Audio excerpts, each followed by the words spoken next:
సంవత్సరాలుగా ఉన్నప్పటికీ ఎన్నడూ కూడా ఎవరు ఈ అద్భుతమైన పండుగను లష్కర్ బోనాలను ఉజ్జయిని మహంకాళి అమ్మవారి బోనాలను మరి రాష్ట్ర పండుగగా గుర్తించాలన్న డిమాండ్ను ఎవరు పట్టించుకోలేదు.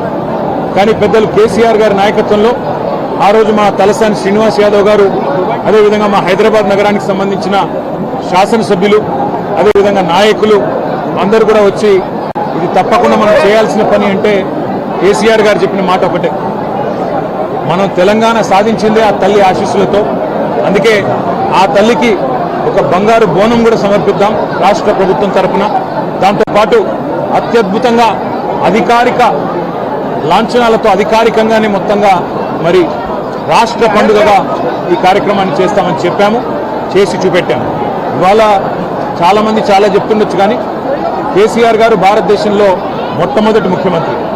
యాదాద్రి లక్ష్మీనరసింహస్వామి దేవాలయాన్ని 1800 కోట్ల రూపాయలతో రాష్ట్ర బడ్జెట్ నుండి డబ్బులు కేటాయించి అత్యద్భుతంగా నిర్మించిన నాయకుడు కేసీఆర్ గారు. అట్లాగే హైదరాబాద్లోని ప్రతి గుడికి మా శ్రీనివాస్ యాదవ్ గారి నేతృత్వంలో ఆ రోజు రాష్ట్ర ప్రభుత్వం నుండి 25 కోట్ల రూపాయలు విడుదల చేసి ప్రతి గుడిలో ఉండే ప్రతి ఉత్సవ కమిటీకి, ప్రతి ఆలయ కమిటీకి డబ్బులిచ్చి వారు ఎవరి దగ్గర చందా వసూలు చేసే అవసరం లేకుండా అద్భుతంగా ఆలయాల నిర్వహణ కానీ, పండుగల నిర్వహణ కానీ భక్తి ప్రపత్తులతో పూర్తి స్థాయి మరి ఒక దైవ సంకల్పంతో జరగాలన్న ప్రయత్నం చేసింది కేసీఆర్ గారు. ఈరోజు మేము ఆ తల్లిని అందరం కూడా సమిష్టిగా మొక్కుకున్నది ఒకటే, రాష్ట్రంలో వర్షాలు బాగుపడాలి, రాష్ట్రం కలకల్లాడుతూ ఉండాలి, రైతు ముఖ్యంగా సంతోషంగా ఉండాలి, రాష్ట్రం పచ్చగా ఉండాలి, శాంతి భద్రతలు సరిగ్గా ఉండాలి.